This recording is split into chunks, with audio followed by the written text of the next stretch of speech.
Bon, disons, c'est une rencontre qui fait suite à ce que vous avez tous suivi hier, donc l'annonce officielle du processus de dialogue national inclusif qui rentre dans toute la dynamique qui a commencé depuis Bujumbura et Congo-Brazzaville. Je crois que le cardinal l'a si bien présenté.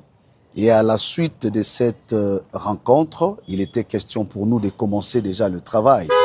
Parce que avec le chef de l'État, nous étions mis d'accord pour que les deux églises, pour que la dynamique de la médiation commence déjà ce travail. Donc aujourd'hui, nous avions estimé nécessaire de rencontrer la partie de l'opposition, parce que vous le savez qu'ils ont prévu une marche pour les 22. Et au niveau de la médiation, il avait été estimé nécessaire d'aborder cette question avec cette partie de l'opposition pour obtenir le principe du report de cette activité.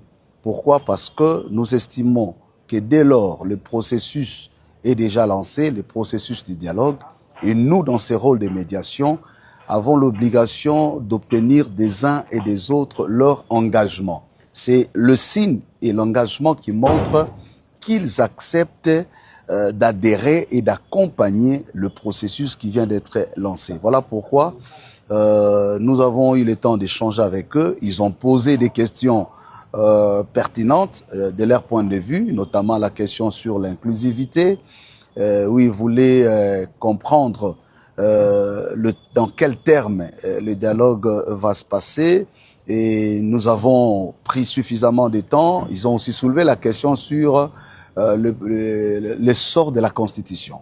Donc vous savez que leur dynamique a été mise en place en rapport avec la question constitutionnelle. Et donc il était de notre devoir de rassurer. Et ça c'est un point important sur lequel je voudrais insister.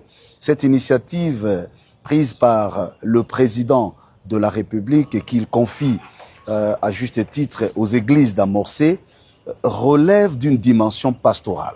Notre objectif, c'est de réconcilier le peuple, c'est de nous amener tous, fils et filles du pays, dans un cadre apaisé et consensuel où toutes les questions d'intérêt national seront abordées. Et donc, dès lors que ce processus est lancé, nous avons estimé, sans vouloir violer les droits ou la liberté des opposants, mais pour nous, c'est un engagement à prendre, c'est un signe qui doit prouver que, effectivement, le message qui a été lancé hier est accepté et bénéficie d'une appropriation nationale. Donc, on a commencé avec eux.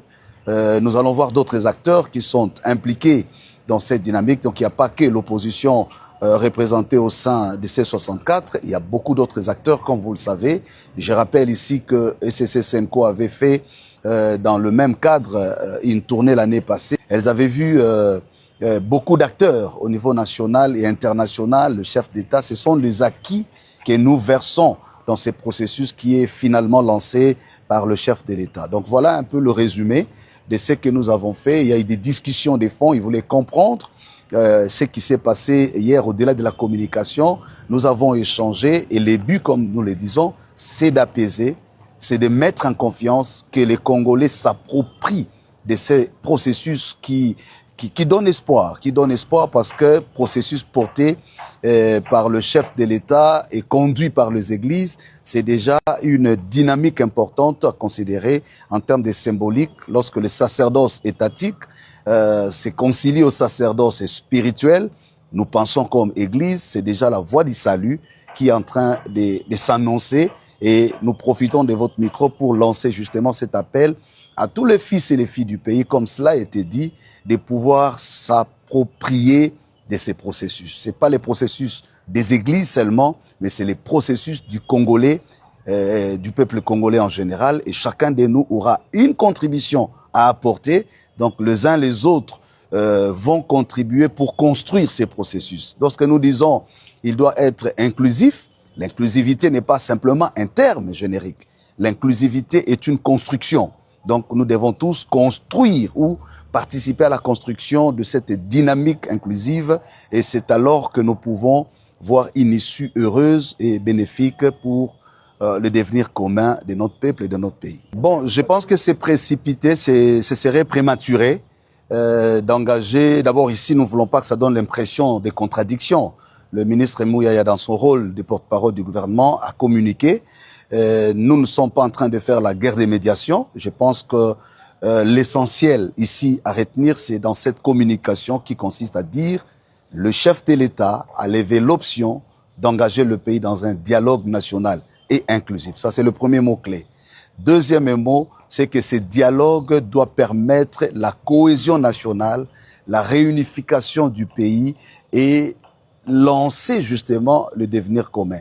Troisième mot-clé, toutes les questions d'intérêt national seront débattues dans le cadre de ces dialogues pour que nous nous approprions en tant que nation. Je crois que c'est ça la communication essentielle à retenir pour éviter d'aller dans le sens des polémiques. Il n'y a pas de polémique à faire.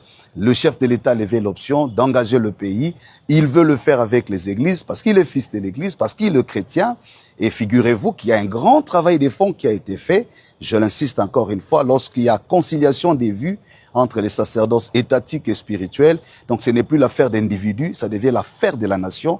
Et ce que nous attendons, c'est que les uns les autres se prédisposent à s'engager dans ces processus, parce que ce n'est pas le processus uniquement des églises, c'est le processus de la guérison de la nation, de la réconciliation, de l'unité nationale, pour que la paix revienne, pas seulement pour un temps, mais une paix durable en RDC et la stabilité dans la région des Grands Lacs. L'important aujourd'hui, c'est de voir ce que nous construisons ensemble comme nation. L'effort que nous avons, c'est d'éviter la subjectivation. Ça ne doit pas donner l'impression, voilà, c'est pas une compétition. Je crois que ce que l'ECC, la CENCOM proposait était une contribution. Et si cette contribution rencontre d'autres contributions pour être aujourd'hui présentée en termes d'un processus national inclusif, donc de ce point de vue, je pense que c'est la nation qui doit gagner, c'est la finalité qui doit compter et non des particularités et des subjectivités.